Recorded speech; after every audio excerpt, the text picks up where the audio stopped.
할렐루야. 하나님께서 이 시간 말씀에 큰 은혜 주실 줄로 믿습니다.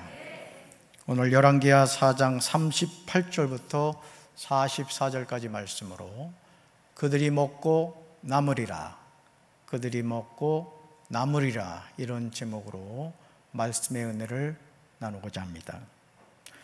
우리가 하나님이 행하시는 일을 이해하려고 하면 우리는 도저히 이해할 수가 없습니다. 그럼에도 우리는 하나님이 행하시는 일을 이해하려고 몸부림을 치죠. 오늘 새벽 기도를 나오는데 우리 청년이 하늘이 너무 멋있었어요. 보신 분 계십니까? 잠자느라고 침 흘리고 있는 사람들은 못 봤을 거예요. 얼마나 하늘이 멋있는지 스마트폰을 가지고 사진을 쫙 찍더라고요. 저도 찍으려고 하다가 성도들 눈치를 보느라고 못 찍었습니다. 제 눈으로 찍어놨죠. 하나님이 밤새도록 얼마나 멋진 하늘을 만들어 놓으셨는지 너무너무 감사하더라고요. 우리가 하나님이 행하시는 일을 이해하려고 하지만은 이해할 수도 없을 뿐만 아니라 결국 어느 시기가 되면 실망하여 하나님을 떠나게 됩니다. 하나님이 우리 삶에서 행하시는 일은 우리의 이성으로 이해할 수 있지 않습니다. 우리는 하나님의 신실하심을 믿고 하나님이 행하시는 일에 관하여 믿음으로 받아들일 수 있어야 될 줄로 믿습니다. 모든 상황에 대해서, 모든 환경에 대해서 믿음의 눈을 가지고 볼 수가 있어야 된다는 거죠. 그렇지 않으면 삶의 여정에서 심각한 혼란에 빠지게 될 것입니다. 하나님은 우리에게 이성을 주셨습니다. 이성이란 사진적인 의미를 보면 우리는 하나님이 우리를 얼마나 사랑하시는지 알게 됩니다. 우리는 하나님의 로봇이 아닙니다. 마치 여러분 에어컨을 리모컨 가지고 켰다 껐다 할 수 있잖아요. 하나님은 우리를 그렇게 다스리지 않으세요. 하나님은 우리에게 자유를 주셨고 하나님을 섬기며 살아갈 수도 있고 하나님을 부인하며 살 수도 있고 하나님께 기쁨으로 예배를 드릴 수 있고 어떤 사람은 입이 그냥 한 발이나 나와서 불평하면서 예배를 드릴 수 있다는 거죠. 하나님은 우리에게 자유의지를 주신 거예요. 오늘 여러분이 주님 앞에 나와 예배 드리는 것도 제가 여러분 어제 목에다가 목줄 걸었습니까? 여러분 자기 발로 왔지. 그러니까 결단한 거예요. 하나님의 은혜를 사모하고 하나님 자녀의 그 권세를 누리기 위해서 이 자리에 오신 줄로 믿습니다. 하나님은 하나님의 자연 우리가 매일 매순간 깊이 생각하며 살기를 원하세요. 깊이 생각하면서. 이성이란 사전적인 의미를 보면요, 개념적으로 사유하는 능력을 감각적 능력에 상대하여 이르는 말이다, 이렇게 정의하고 있고요. 인간을 다른 동물과 구별시켜주는 인간의 본질적 특성이다, 이렇게 또 정의합니다. 철학에서는 진이 선악을 식별하여 바르게 판단하는 능력이며 절대자를 직관적으로 인식하는 능력을 말합니다. 저는 이게 모르는 낱말, 또 알고 있는 낱말이지만은 더 정확한 의미를 알기 위해서 늘 사전을 보거든요. 근데 그 사전적인 정의를 볼 때마다 막 은혜가 될 때가 있어요. 오늘 이 이성이라는 낱말도 사전적인 정의를 보면서 제가 큰 은혜를 받았습니다. 이성은 하나님이 우리에게 주신 선물인 줄로 믿습니다. 그런데 아담과 하와가 에덴 동산에서 하나님의 말씀에 불순종함으로 말미암아 하나님이 처음에 선물로 주셨던 이성이 타락했습니다. 그러니까 여러분, 우리가 이 생각한다는 것도요, 육의 생각이 있고 영의 생각이 있거든요. 육신의 생각은 사망이요, 영의 생각은 생명과 평안이란 말이죠. 다시 말해서 생각도 여러분 바로 해야 될 줄로 믿습니다. 하나님이 처음으로 아담에게 주셨던 이성은 절대자이신 하나님을 직관적으로 인식하는 능력을 갖추고 있었어요. 그래서 여러분, 우리가 성령 충만하고 하나님의 은혜 가운데 있잖아요. 그러면 우리의 이 이성, 생각이 온통 하나님으로 가득 차게 되는 거예요. 할렐루야. 하나님이 땅의 흙으로 만든 아담이 얼마나 뛰어난 직관적 사고를 갖추고 있었는지요, 창세기 2장 19절에 나옵니다. 여기서 직관적 사고란 또 뭐냐? 이것도 찾아봤어요, 사전에. 그랬더니 언어나 개념의 도움 없이 직관적, 또 즉각적으로 작용하는 사고 능력을 의미합니다. 얼마나 놀라운 능력입니까? 우리 말씀 같이 볼까요? 읽습니다. 여호와 하나님이 흙으로 각종 들짐승과 공중의 각종 새를 지으시고 아담이 무엇이라고 부르나 보시려고 그것들을 그에게로 이끌어 가시니 아담이 각 생물을 부르는 것이 곧 그 이름이 되었더라. 아멘. 여호와 하나님이 흙으로 각종 들짐승과 공중의 새를 지으시고 그들의 이름을 지어주지 않으셨습니다. 정말 놀랍게도 하나님은 그 일을 아담에게 맡기셨습니다. 마치 그렇잖아요. 여러분 자녀가 결혼을 하고 나서 아버지한테 그렇게 연락하잖아요. 아버지, 이번에 아들 낳습니다. 이름 좀 지어주세요. 그러잖아요, 그죠? 예의 있는 자녀들은 그렇게 하는데 예의 없는 자녀들은 지멋대로 이름 짓고 그래요. 여러분, 무슨 뜻이에요? 부모님의 권위를 인정하는 거죠. 그러면 또 부모님은 어떻게 해요? 그냥 밤새도록 그거 그냥 옥평 갖다 놓고 무슨 한자가 좋을까? 물론 또 그 가문에 흐르는 그 저기가 있잖아요, 그죠? 그 돌림자가 있습니다만은 막 고민하면서 이름을 짓죠. 여러분, 얼마나 영광스러운 일입니까? 하나님이 만드신 들짐승과 새 이름을 짓게 하셨습니다. 하나님은 아담을 천지 창조의 동력자로 세워주신 거죠. 자, 하늘과 땅의 모든 것을 다 만드신 이후에 여러분, 이름을 짓게 하셨다는 것은 얼마나 대단합니까? 여러분, 어느 지역에서 지금 그 문제가 풀어졌나 모르겠는데 두 지역에서 다리를 긴 걸 놓은 거예요. 근데 그 다리 이름을 짓는 것 때문에 지금도, 그때 지금은 쓰나 모르겠어요, 자기 지역 이름이 먼저 나와야 된다는 거야. 그래가지고 그 잘 만들어 놓은 다리의 이름을 못 지어가지고 아직도 빙 돌아가고 있다는 그런 제가 기사를 본 적이 있거든요. 그러니까 여러분, 이름이라는 것은 그렇게 중요한 것입니다. 이름이란 다른 것과 구별하기 위하여 사물, 단체, 현상 따위에 붙여서 부르는 말이에요. 제가 목회를 하면서 한 번은 병원에 신방을 갔더니 분명히 병원에 입원해 있다는 거예요. 아무리 찾아도 이름이 안 나오는 거예요. 알고 봤더니 그 권사님 이름이 백칠성례야. 그러니 교회에서 부르는 이름하고 실제 이름이 다른 거예요. 그래가지고 제가 시험 들었잖아요. 시험. 신방 가가지고 제가 시험까지 다 들었다고. 알고 보니까 자기 이름이 이제 그렇다 보니까 그거를 이제 드러낼 수가 없었던 것이죠. 오죽하면 막 연세 지금 주님께 가까이 갈 길이 멀지 않았는데 이름 바꾸는 분들이 있어요, 그죠? 우리 강경제일 기도 보니까 이름을 바꾸신 분들이 있더라고요. 그러니까 얼마나 그 이름이 만족스럽지 못하면 그렇게 하겠습니까? 자, 이토록 중요한 일을 아담에게 맡기셨다는 것은 하나님이 아담을 어떻게 보셨는가를 잘 보여주죠. 모든 것을 다 만들어 놓은 후에 아담아, 네가 한번 이 이름 지어봐라 하고 명령을 하신 거예요. 하나님이 땅의 흙으로 손수 지으셨는데 하나님이 지으신 들짐승과 각종 새의 이름을 아담이 무엇이나 부르나 보신 것입니다. 그리고 그것들을 아담에게로 이끌어 오시죠. 아담이 모든 생물의 이름을 지어 부르면 그것이 곧 그것들의 이름이 되었습니다. 우리는 각종 들짐승과 공중의 각종 새를 보면서 어쩌면 이름을 그렇게 잘 지었을까? 신기하게 생각하죠. 그러나 아담이 타락하기 전 하나님이 주신 이성이 있었기에 각종 들짐승과 공중의 새 특성을 잘 살려서 가장 맞게 이름을 지어준 거예요. 사실 이렇게 저도 목회를 하다 보면 얼굴하고 이름이 안 맞는 경우가 있어. 그럴 땐 제가 이름을 좀 바꿔주고 싶은 그런 마음이 들어요.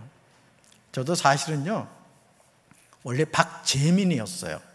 있을 제자 백성민자에서 재민이었는데 세상에 할머니가 이름을 올리러 가가지고 큰 지평 이름을 이렇게 올려놓은 거예요. 재진이라고.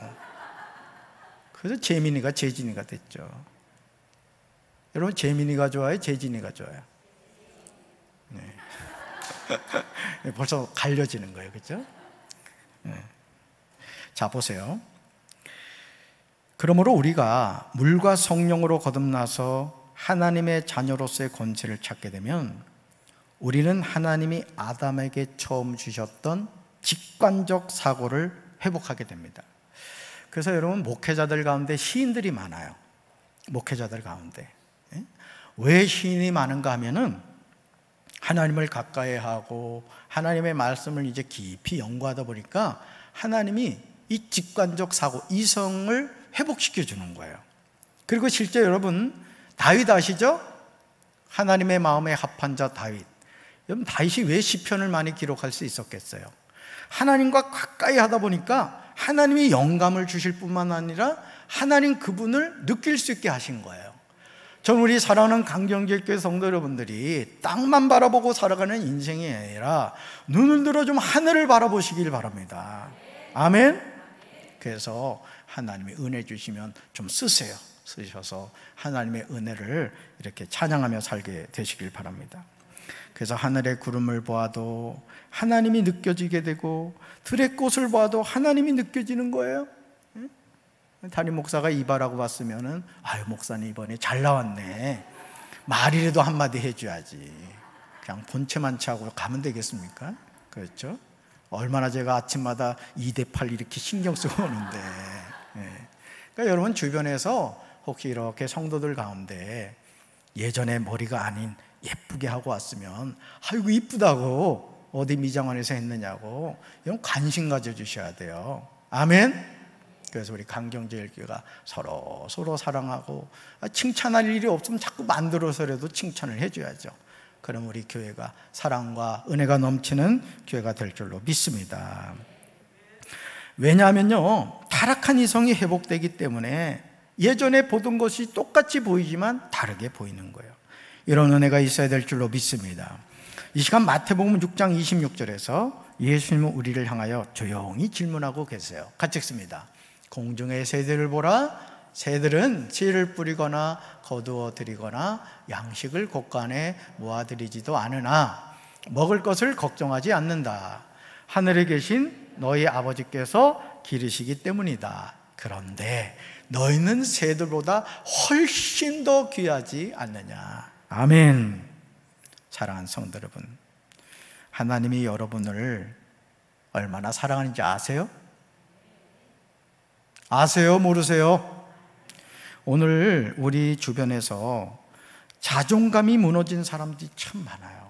얼마 전에도 제가 인터넷 뉴스를 봤더니 33살 먹은 남자하고 28살 된 자매가 몰라요, 서로.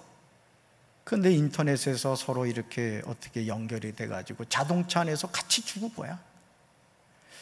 사실 오늘 신앙생활을 하면서도요, 여러분, 사실은 이 자존감이 무너진 분들이 많아요. 그래서 별 대수롭지 않은 얘기인데 상처를 받는 거야. 담임 목사로서 제일 힘들 때가 언제냐면, 현관에서 그냥 성도들 여러분들이 그냥 나오잖아요. 여긴 또 문이 2개야. 그러니 제가 어디에다 초점을 맞춰야 되겠어요? 그냥 이쪽 저쪽 바라보다 보면 놓칠 때가 있거든요. 근데 며칠 지나면 이제 연락이 오는 거야. 세상에, 목사님 처음 왔을 때는 나를 아는 체 하더니 요즘은 쌩 깐다고. 저 그러지 않아요. 여러분, 얼마나 사랑하는데. 아멘. 불만이 있는 분들은 눈을 2개 더 달아주세요. 여러분, 자존감이란 뭐예요? 스스로 품위를 지키고 자기를 존중하는 마음을 의미합니다. 여러분, 자신을 존중하고 계십니까? 저는 우리 사랑하는 강경교회 성도 여러분들이 내가 얼마나 소중한 존재인가, 하나님이 나를 얼마나 사랑하시는가 깨닫게 되시길 주님의 이름으로 축원합니다. 코로나19로 얼마나 힘드세요? 누군가에게 말할 수 없는 아픔과 고통을 끌어안고 잠을 못 이루는 밤을 새울 때가 얼마나 많으십니까? 그러시다면 이 시간 주님의 말씀을 귀 기울여 들으시기 바랍니다. 공중의 새를 보라. 얘야, 힘들지?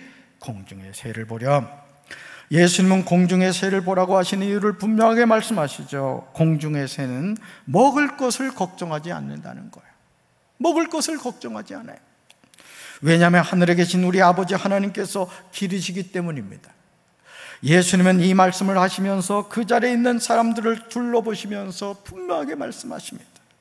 그런데 너희는 새들보다 훨씬 더 귀하지 아니하냐. 묻고 계세요. 이것은 무슨 말이죠? 더 귀하다는 말씀입니다.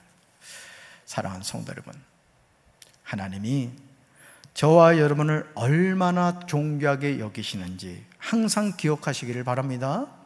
우리는 욥의 친구 빌닷의 말처럼 구더기 같은 사람이고 벌레 같은 인생이지만 하나님이 독생자를 주시면서 죄에서 건져주신 하나님의 자녀예요.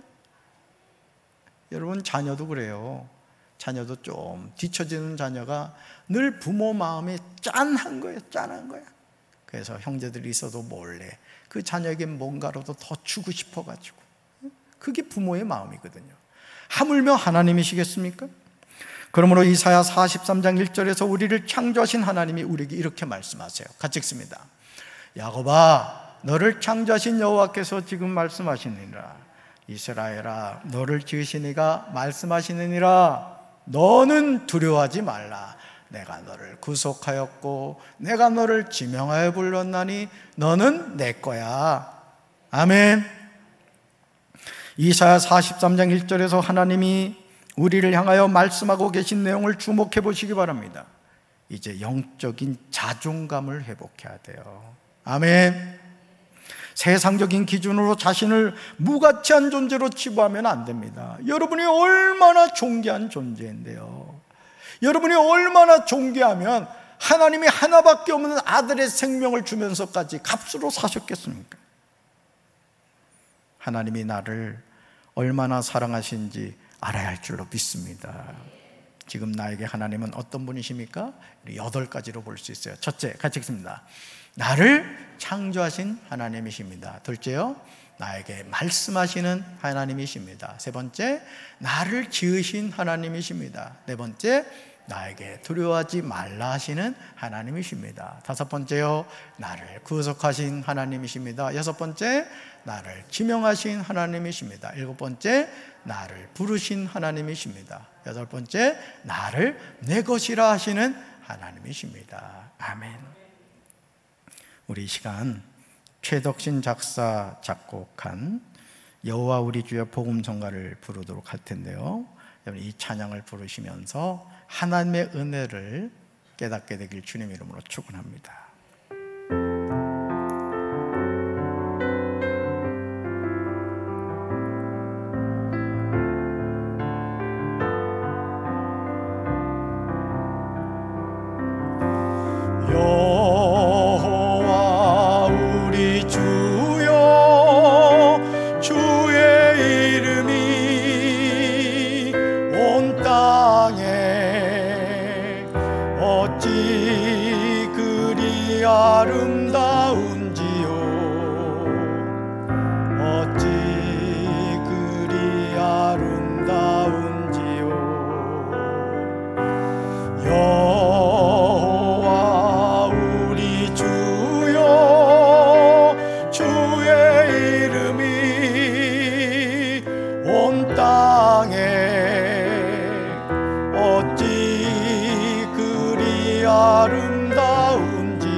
손가락으로 지으신 주의 하늘과 주가 베풀어 두신 달과 별 내가 보니 사람이 무엇이건대 주께서 저를 생각하시며 이 나가 무엇이간데 저를 권고하시나이까. 여호와 우리 주여, 주의 이름이 온 땅에 어찌 그리 아름다운지요, 어찌 그리 아름다운지요. 할렐루야. 사실 이 찬양은 우리 박종호라고요, 루치아노 파바로티를 이어갈 세계적인 성악가가 될 사람이라고 했던 분입니다. 근데 이분이 자신의 목소리로 하나님만을 찬양하겠다고 그 세상의 성공의 길을 내려놓고 하나님만 찬양하는 그런 찬양 사역자가 되었죠. 장로님이 되었습니다. 참 쉽지 않은 결단이었을 텐데 하나님이 또 하나님의 사람으로 그렇게 써가는 것을 보게 됩니다. 최덕신이 작사 작곡한 이 곡은 다윗이 시편 8편에서 인도자를 따라 깃딧에 맞춘 노래입니다. 여기서 깃딧이란 확실하지 않은 음악 관련 표현으로 시편 8편, 81편, 84편의 머리글에서 나온 거예요. 그러니까 의미가 무엇인가 정확하게 알 수는 없습니다. 다윗은 주의 이름이 온 땅에 어찌 그리 아름다운지요 노래하고 있습니다.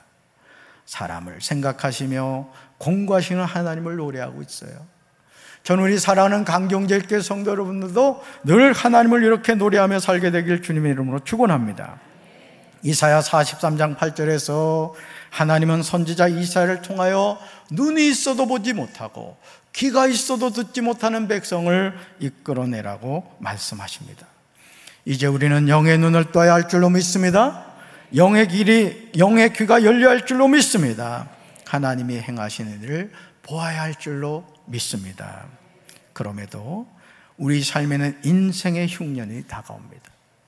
인생의 여정에서 흉년을 경험하지 않는 사람은 없어요. 이미 그 인생의 흉년을 지나신 분이 계시고, 어떤 분은 그 인생의 흉년의 한 복판에 계신 분이 계시고, 어떤 분들은 이제 막 인생의 흉년이 시작되신 분들도 있죠.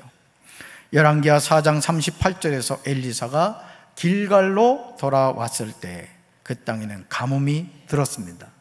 선지자의 무리가 엘리사 앞에 앉아 있었습니다. 엘리사가 자기 종에게 큰 솥을 걸고 선지자의 제자들을 위하여 국을 끓이라고 명령하였습니다. 선지자의 무리가 엘리사 앞에 앉아 있었다는 말은 길갈에 선지자 학교가 있었다는 뜻이에요. 그러니까 여러분, 이미 구약시대에 선지자의 동산이 있었어요. 오늘날로 말하면 신학교가 있었다는 그런 뜻이죠. 사무엘상 19장 20절에서 사무엘의 고향인 라마나요스에 선지자 학교가 있었음을 볼 수 있습니다.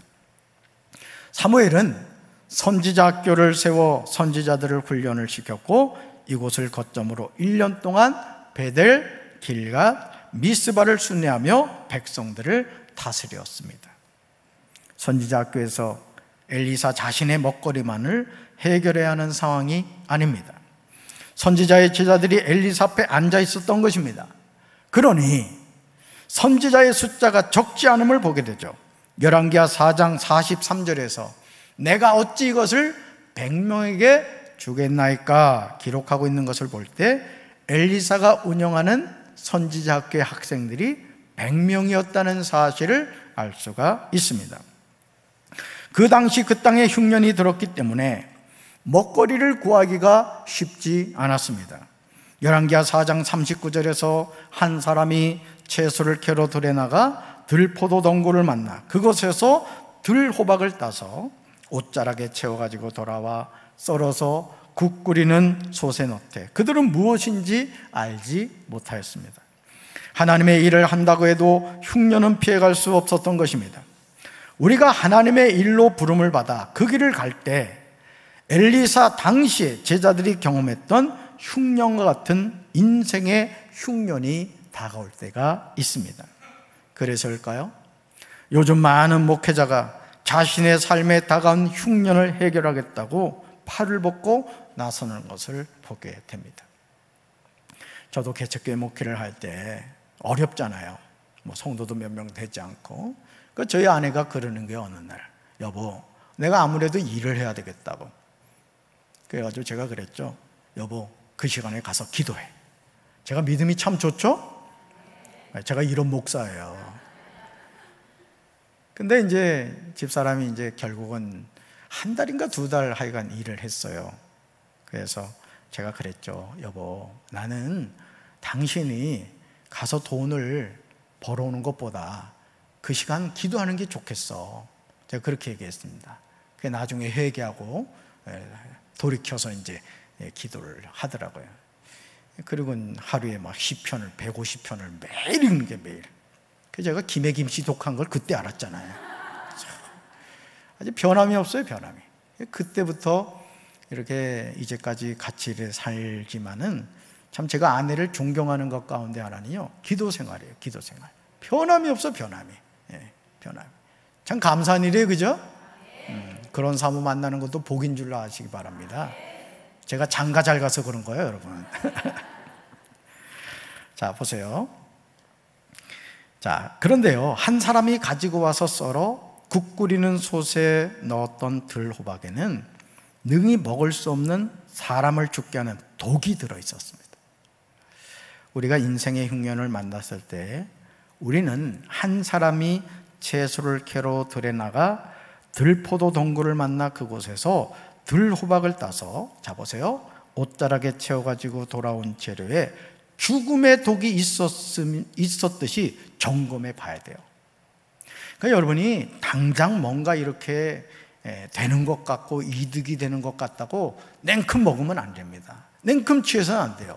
이것을 내가 정말 가져야 되는 거냐 아니면 가지면 안 되는 것이냐를 잘 분별해야 합니다. 그렇지 않으면 우리가 배고픔을 면하기 위해서 끓인 먹거리가 오히려 우리에게 죽음의 독이 될 수 있음을 깨달아야 합니다. 선지자 엘리사는 사람들에게 밀가루를 가져오라고 해서 그것을 국에다 넣었습니다. 그러자 국 안에 있는 죽음의 독이 없어졌습니다. 그리고 선지자 엘리사는 사람들에게 국을 떠 주어서 먹게 하라고 하였습니다. 하지만 그 땅에 흉년이 들었는데 어떻게 국 한 번 끓여 먹는다고 선지자 제자들의 배고픔이 완전히 해결이 되겠습니까? 그러자 한 사람이 바알 살레사에부터 와서 처음 만든 떡 곧 보리떡 20개와 또 자루에 담은 채소를 하나님의 사람에게 드렸습니다. 사랑하는 성도 여러분, 이제까지 제 자신이 쉽지 않은 목회를 하면서 깨닫게 된 중요한 사실이 있어요. 그게 뭐냐? 하나님의 종은 하나님이 보내신 까마귀를 통해서 공개를 받아야 한다는 거예요. 물론 이것은 제가 개인적으로 경험한 신앙 고백일 수 있습니다. 참 감사하죠. 저는 그 개척교회 어려운 목회를 하면서도 하나님 그런 믿음을 주시더라고요.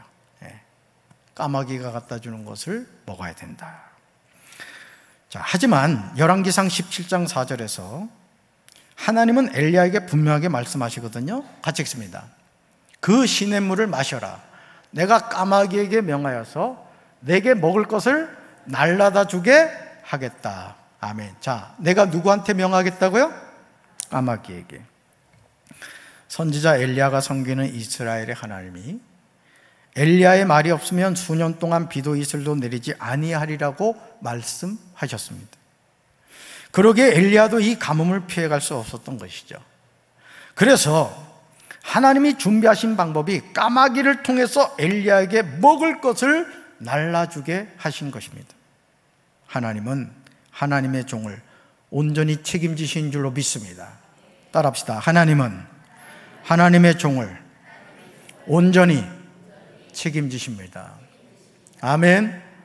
여러분 자녀들 가운데 목회하는 분들이 있을 겁니다. 또 목회자의 길을 가겠다고 또 지금 공부 가운데 있는 자녀들이 있을 거예요. 제가 늘 당부를 드리는 말씀이지만 여러분이 물질적으로 도울 수 있으면 도우십시오. 그러나 기도가 뒷받침되지 않는 도움은 여러분 자녀에게 독이 됩니다. 깨달으시길 바랍니다. 왜요? 하나님의 종으로 부름을 받았다.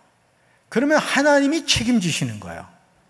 내가 아무리 사랑하는 자녀라고 할지라도 내 자녀를 하나님께 온전히 맡기지 않으면요, 결국은 저도 그렇습니다. 만약 저희 부모님이 저를 도와줄 수 있는 형편이 됐다면 제가 지하에서 개척교회 했겠습니까?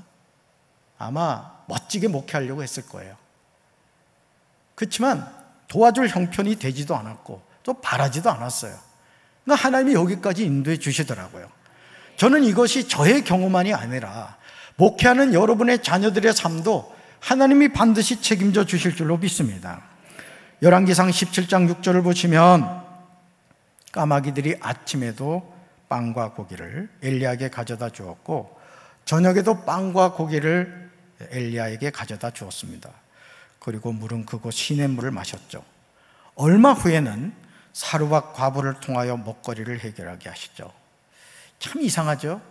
왜 부자에게 엘리야를 맡기지 않으시고 이제 밀가루 조금하고 기름병에 기름 조금 남아있는 사르밧 과부에게 가서 공개받게 하셨죠? 이유는 한 가지예요. 사르밧 과부의 가정을 하나님이 살려주시기 위한 거예요. 아멘? 하나님은 공짜가 없는 것이죠. 저는 성경에 기록된 하나님의 말씀이 진리임을 믿습니다. 아니, 이제까지 목회하면서 신실하신 하나님은 제가 굶도록 내버려 두지 않으셨습니다. 이스라엘이 극심한 가뭄 가운데 있을 때 하나님이 까마귀들에게 명령하셔서 엘리야를 먹여주셨듯이 저 또한 그런 하나님의 은혜를 체험하였습니다. 여러분에게도 하나님은 동일하게 일하시는 줄로 믿습니다. 우리가 하나님을 향한 믿음을 가지고 살아갈 때 하나님께서 여러분의 쌀독에 쌀이 떨어지지 않게 하시고 통장에 돈이 마르지 않게 해주실 줄로 믿습니다. 그러므로 열왕기하 4장 42절에 나오는 한 사람은 하나님이 선지자 학교에 보낸 영적인 까마귀입니다. 그러나 안타깝게도 그가 가지고 온 것은 너무 부족했어요. 왜냐하면 선지자 제자들은 100명인데 보리떡 20개와 자루에 담은 채소가 전부였기 때문입니다. 여기서 보리떡 1개는 일반적으로 성인 1명이 먹을 수 있는 한 끼분의 식사에 해당이 되었습니다. 그러기에 떡덩이 20개는 20명밖에 먹을 수 없는 분량이었던 것이죠. 그리고 자루에 담은 채소는 사해의 서쪽 지역의 고산지대에서 생산되는 곡물입니다. 한 사람이 바알 살리사에부터 와서 보리떡 20개와 채소를 하나님의 사람에게 드리자 엘리사는 제자들에게 주어서 그것을 그들이 먹게 하라고 하였습니다. 그러자 엘리사의 사원이 이렇게 말해요. 내가 어찌 이것을 100명에게 주겠나이까? 뭔 말이죠? 부족하다는 얘기예요. 아니 선생님, 지금 제자들이 100명인데 20개 가지고 누구 코에 붙입니까? 지금 그 얘기를 하고 있는 거예요. 사랑하는 성도 여러분, 열왕기하 4장 42절 하반절에서요, 엘리사는 사원에게 따라합시다. 무리에게 주어. 따라하세요. 무리에게 주어 먹게 하라. 자, 이렇게 말했어요. 그리고 43절에서 다시금 따라합시다. 무리에게 주어 먹게 하라. 왜냐하면 여호와의 말씀이 그들이 먹고 남으리라고 약속하셨기 때문이에요. 여러분, 우리가 이 세상을 살면서 참 세상이 얼마나 여러분 변합니까? 미국이 말이죠, 그 백신 가지고 얼마나 교만 떱니까? 그렇죠? 좀 나눠줄 수도 있는데 그거 가지고 말이요, 그렇게 아주 그냥 거시기에 진짜 아주 그냥. 근데 지금 3만 명이라잖아요. 3만 명 확진자. 여러분, 저는 그렇습니다. 우리가 바른 신앙생활을 한다는 게 뭐냐? 하나님의 말씀이 진리임을 믿는 거예요. 아멘? 그러니까 여러분들이 왜 낙심할 이유가 없느냐? 하나님이 우리에게 약속해 주신 말씀이 있기 때문에 그래요. 저는 우리 사랑하는 강정길교회 성도 여러분들이 하나님의 말씀의 사람이 되기를 주님의 이름으로 축원합니다. 이제 우리의 이성이 믿음으로 무장해야 돼요. 우리 이성이. 하나님은 지금도 믿음으로 순종하는 사람을 통하여 하나님의 역사를 이루어 가신 줄로 믿습니다. 제가 말씀드렸나요? 부산 그 수영로교회 정필도 목사님이 성전을 건축할 때 건축위원장이 회사를 운영하는데 너무너무 회사가 어려운 거예요. 근데 이 건축위원장이 건축원금을 한 푼도 못하는 거예요. 근데 마음에 하나님이 감동을 주셔가지고 2억을 가지고 왔대. 2억을 가지고 왔는데 이 목사님이 너무 감격해가지고 그 장로님을 끌어안고 서로 울었다는 거예요. 울었대요.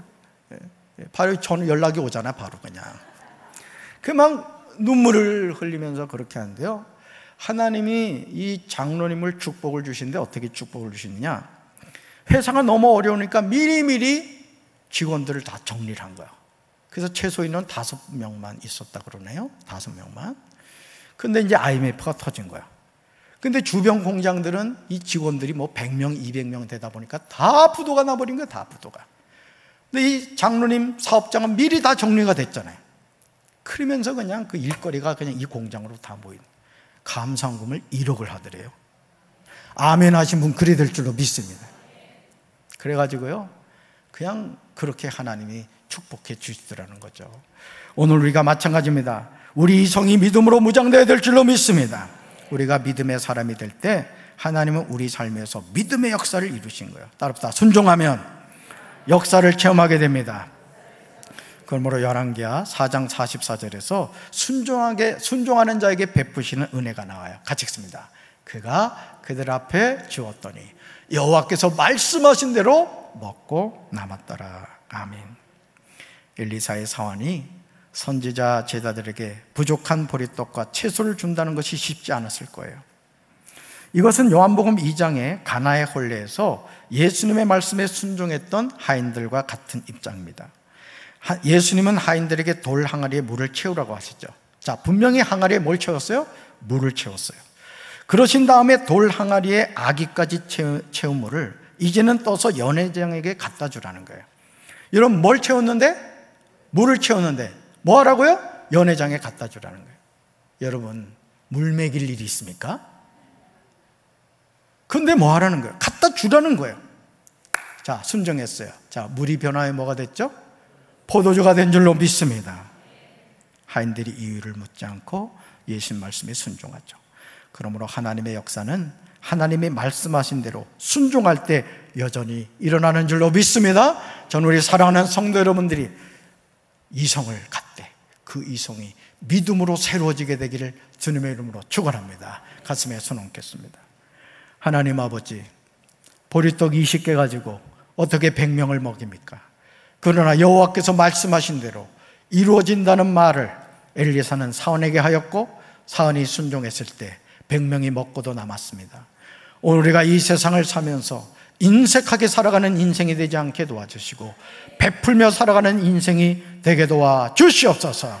예수님 이름으로 간절히 축복하며 기도합니다. 아멘. 우리 찬송가